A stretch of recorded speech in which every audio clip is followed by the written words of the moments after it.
This is a super secret drive that can unlock a bunch of hidden features on your iPhone. Just plug it in and no.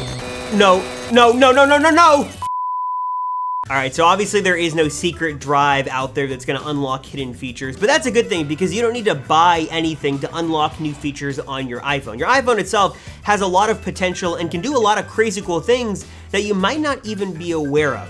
So in this video, I'm breaking down 14 of my favorite tips and tricks, hidden features, really cool features on your iPhone that you're probably not aware of, whether you've got a brand new 12 Pro Max, a 12 mini, or an iPhone a couple of years old. Don't worry, there's a tip and trick in here for everyone.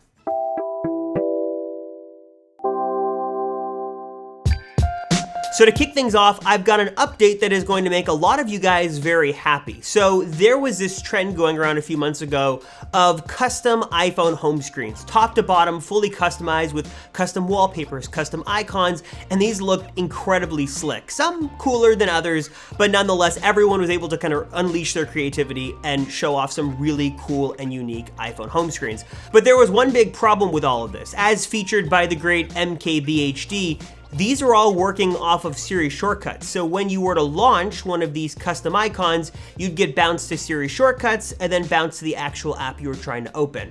It was a nice workaround, but it was a workaround nonetheless and really didn't give you a very seamless experience, and it was a little too annoying and too frustrating for a lot of people. Luckily, Apple has actually fixed this in one of the latest iOS betas that should be rolling out publicly to an iPhone near you soon, but as of right now, let me show you in the beta process exactly how it works and how it fixes this issue. So essentially, you're going to set up one of these custom icons like you normally would. You're gonna head into the Siri Shortcuts app, you're gonna create a new shortcut, and for your action, you're going to want to open an application. Then choose which application you wanna open. In this case, we'll just do Calculator, for example. And then we're gonna hit those three dots in the upper right and add this shortcut to the home screen.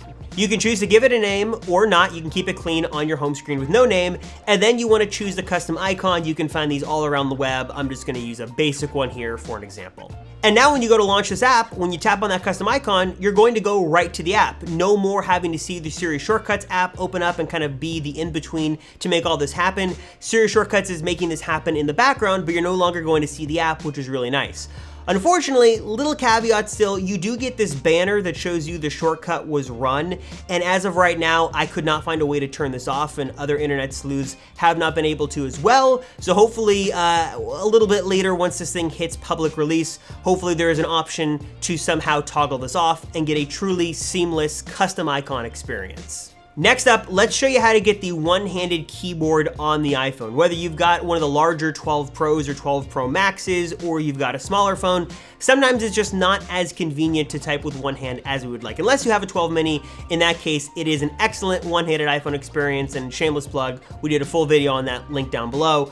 But let me show you how to get the iPhone mini-esque experience on any iPhone that you've got with the keyboard. So open up an app where you're going to have the keyboard and go ahead and tap and hold on the emoji button. You're gonna have two options here. You have a left-facing keyboard or a right-facing keyboard. And essentially tapping on one of these is going to now shift your entire keyboard over to the appropriate side of the screen. It's not perfect, but it does allow for a much better and a much improved typing experience with one hand. Obviously, it's going to depend on the phone you have. This is not going to be as easy on the Pro Max as it would be on the regular 12, but it is going to allow you to use your phone with one hand a little bit easier than just trying to type on the standard large keyboard. Now, this next tip I have talked about before, but it is something I recently discovered and I am super excited about it, and I want to make sure all of you guys know about it as well. And it is how to set kind of a custom zoom in your photo or video mode on your iPhone. So basically, open up the camera app like you're gonna take a photo, and where you have the option to switch between the different lenses, just tap and hold on that section, and sort of a half circle is gonna pop up that's gonna allow you to freely kind of scroll through the different zoom options. You can push in all the way to the maximum digital zoom, or also go all the way out to get the widest view possible.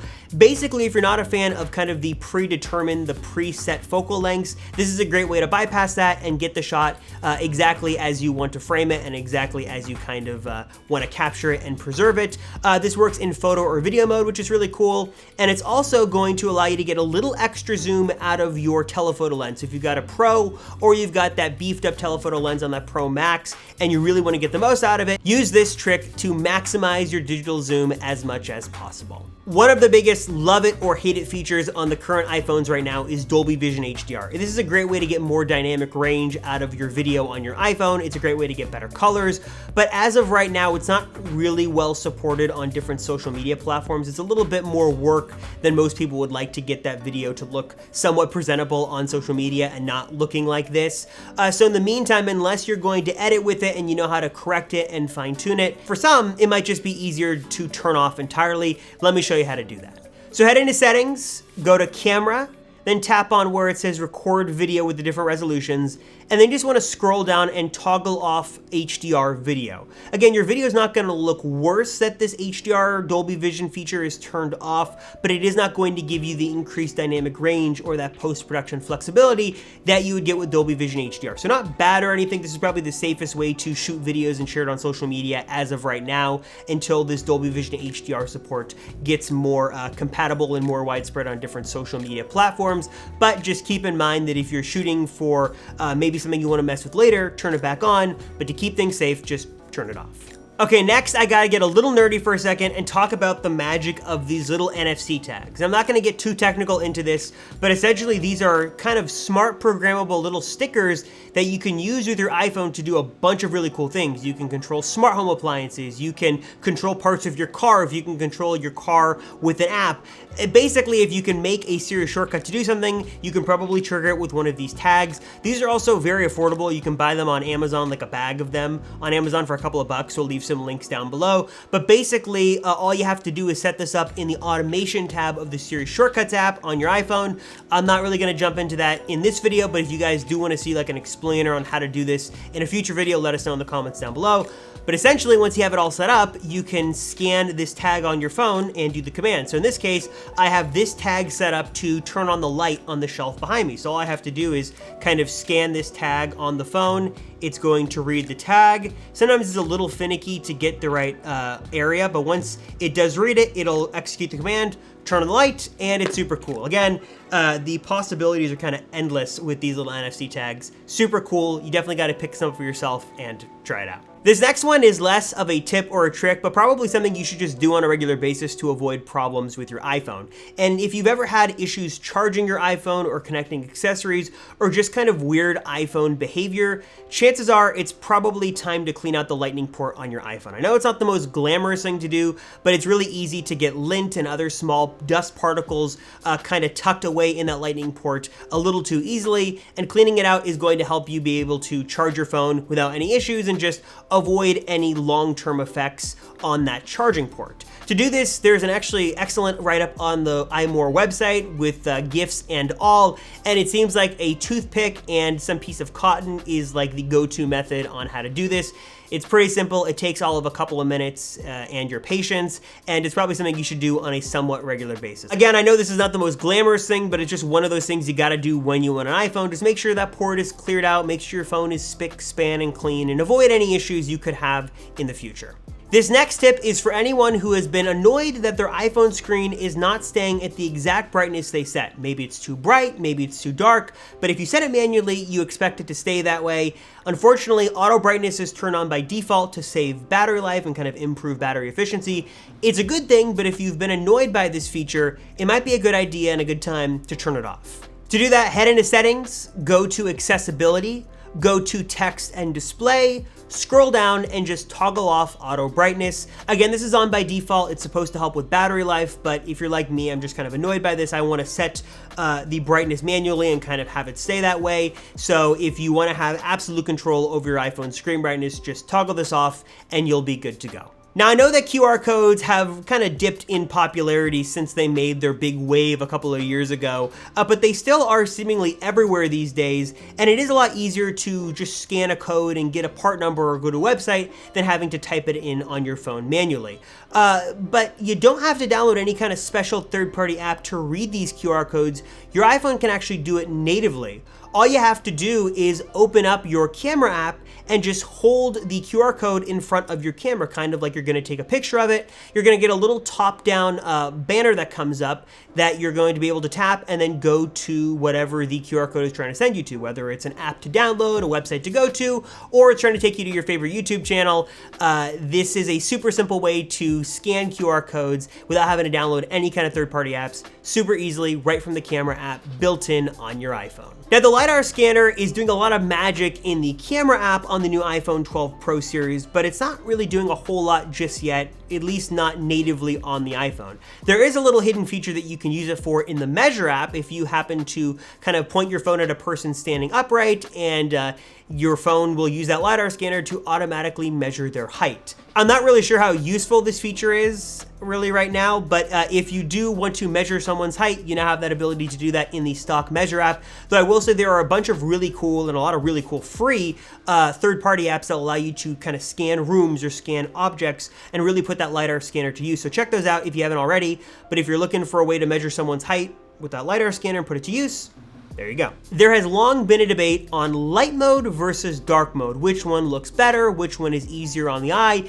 And which one do you prefer? And which one do you prefer, light mode or dark mode? Let us know in the comments down below. But if you've never experienced dark mode on your iPhone, this is a relatively new feature that Apple added just in a recent version of iOS, and it will allow you to kind of transform the way your iPhone looks and maybe allow you to have a better looking phone based on your personal preference. So if you haven't turned on dark mode, turn it on now and try it out for yourself. Head into settings, go to display and brightness, and here you can choose between light mode, dark mode, or automatic, basically keeping you in light mode during the day and then transitioning over to dark mode at night. You also have the option here to set a custom dark mode schedule as well if you happen to want to mix things up a bit. But this is just, again, it's something a lot of people know about, but if you didn't know about it, this could totally change the way you view things on your phone. It could be a little bit more comfortable on your eyes. Just check out dark mode if you haven't already, and let us know what you think about it. Have you ever been standing in line someplace and you just cannot read what is on the menu because it's just too far away? Or maybe that's just me with my terrible eyesight. But anyways, if you want to be able to use your iPhone kind of as a big magnifying glass to view things that are further away than your camera can pick up, there's actually a really cool accessibility zoom feature here that you can access super easily to allow you to do just that. Head into settings, go to control center, and then tap the little plus icon next to accessibility zoom. So now that this is added to control center, all you've got to do when you're out is just swipe down to get to control center, hit that little magnifying glass, and this is going to allow you to get even more zoom out of your iPhone's camera. Obviously, this is not for taking pictures because it doesn't look all that good, but it will allow you to read things that are a lot further away, like a menu or a sign or something like that. And if you press that little shutter icon that looks like it's taking a picture, it's going to snap a frame of that and try to do its best to kind of reconstruct it and make it as clear as possible. If you're looking to maximize battery life on your iPhone, this one is for you. And this is gonna work on any iPhone, whether you've got the giant 12 Pro Max or the teeny tiny iPhone 12 mini. Here are some ways to kind of improve battery life, just short of kind of turning on airplane mode and basically killing all functionality of your phone. Let's not do that, but let's start to save some battery life on your phone. If you've got a new iPhone, as great as 5G is, it definitely is a battery drainer that seems to drain the battery about 20% faster than just regular old 4G LTE. So if you're not really reliant on 5G and you'd rather just save the battery and stick with LTE, there is a way to force 5G off on your iPhone and force your iPhone to only use LTE. Here's how to turn that on. So head into settings, go to cellular data options, go to voice and data, and here you have the option for 5G on, 5G auto, and LTE. Go ahead and toggle on LTE. That's gonna force your phone to use the LTE connection, which is still maybe not as fast as 5G, but is definitely going to save your battery life more than being on 5G. You can also turn on low power mode, which is going to kind of suspend a lot of the automatic background things your iPhone is doing. It won't automatically fetch for email. It won't upload or download photos to iCloud Library, among other things. So just keep that in mind, but it should help you really, again, maximize the battery life on your iPhone. And this one's obvious, but just keep in mind what your screen brightness is at. You don't want to have it cranked up all the way. Keep it at somewhat, a normal 50, 65% if you really want to maximize battery life. Do these three things all together and you should be able to really squeeze extra juice out of the battery inside of your iPhone. One of the features we've had on the iPad for a while that has finally come to the iPhone in iOS 14 is picture-in-picture. Unfortunately, not all apps support this, YouTube, but there are a lot of cool apps that do take advantage of this and do allow you to watch content in a little window while you're doing other things on your iPhone. To make this happen, it's on by default, but just head into an app that supports it, like Netflix or the Apple TV app, start playing a show, and then just hit the little button to go into picture-in-picture mode. You'll kind of see the little squares there. Tap on that, and then you're good to go. You can browse the web, you can go on social media, you can do other things on your iPhone while having this little window open. You can kind of move it around to different corners of your phone, and when you're done with it, just hit that little X to get rid of that picture-in-picture window. And last but certainly not least, one of the longest requested features to finally come in iOS 14 is the ability to change default apps. Now this was kind of a bumpy transition that kind of happened in some of the earlier builds of iOS 14 betas, but it looks like the bugs have for the most part gotten ironed out, and you can now change the default browser and the default mail app on your iPhone. To do this, head into settings and then choose which app you want to make the default. And of course, make sure this app is supported. For example, Spark is one that'll be your default mail app, so go ahead and choose Spark. And then go ahead and scroll down in the settings to default mail app, tap on that, and then choose Spark instead of Mail. You can do the same thing with Chrome instead of Safari and stuff like that. Not all apps support this functionality, so just make sure the app you're trying to use does support it. But if it does, you can go into settings and change the default, and you'll be good to go. So that's it. Those are 14 tips, tricks, features, some of the coolest things your iPhone can do that hopefully you didn't know all really were there and existed. Hopefully you at least learned one new thing. And if you are someone that really kind of knew all this stuff, you're an iPhone power user, send this video to a friend or family member, someone who doesn't know all the tips and tricks that you know, so you can really allow them to supercharge their iPhone experience and get more out of the iPhone they already have. Anyways, thank you guys so much for watching. I'm Robert Rosenfeld from the Apple Circle. We always appreciate the support on this channel. And thanks for watching. We'll see you guys in the next one.